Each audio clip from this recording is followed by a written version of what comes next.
So yun mga tol, no, DS Pyro nga pala. Ngayong vlog natin, dumating yung mga King Kong natin. King Kong regular, King Kong DK, Kawase regular, Tuna regular, tsaka may bago tayo, Dugong.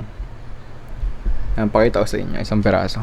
Yan, yung dugong natin. Kasing laki siya ng halos dalawang King Kong. So yun, wag na nating patagalin. Sa King Kong regular natin, 250. Sa DK natin, 350. Sa kabase natin, 500. Tuna 1-2. Tapos sa dugong natin, 300 isang peraso. Tapos kapag isang cube, 2,700.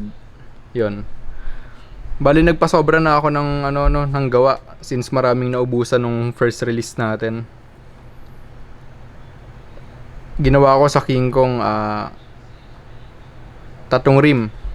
Sa King Kong DK 2 rim. Sa kabase natin ginawa ko ng isang rim. Tas sa tuna 5 cubes. Itong dugong natin konti lang, isang cube tsaka 5 piraso lang. So yun lang yung mga limited edition items natin ng second release nandito na Tapos sa sawa meron pa rin tayo, ayan. Baka iparaffle natin yung sawa natin, sawa Thunder na 1k rounds, tsaka isang King Kong regular. Marami akong ipopost dyan, abang-abang na lang kayo kung anong mga raffle ilalabas natin. Pero sa ngayon, eto muna, Papakita ko na rin sa inyo yung mga timbang na itong mga items natin. Para makita nyo kung anong bigat nila.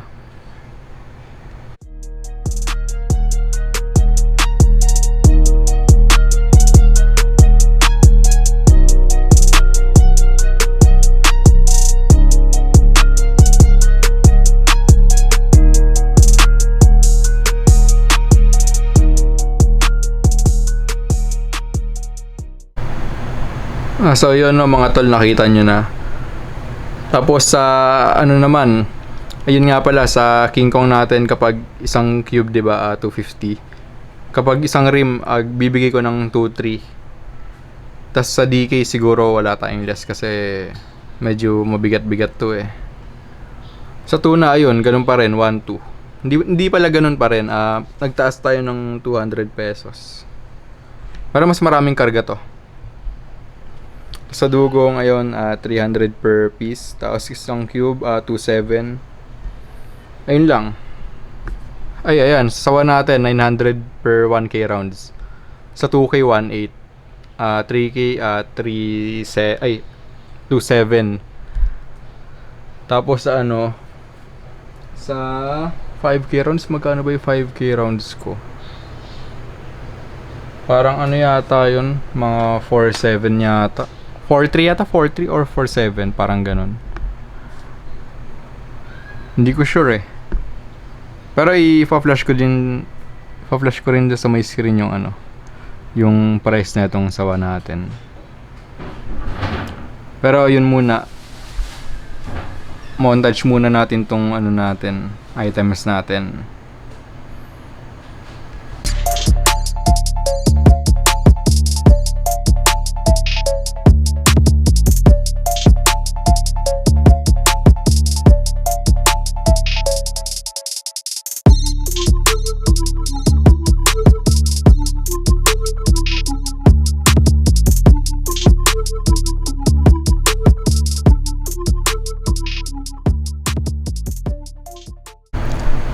So yun lang mga tol, maraming salamat sa panonood, sana nag-enjoy kayo. Tapos sa mga gustong kumuha o bumili ng items natin, PM lang kayo sa Facebook ko o kaya sa TikTok, ilalagay ko dyan yung mga account ko.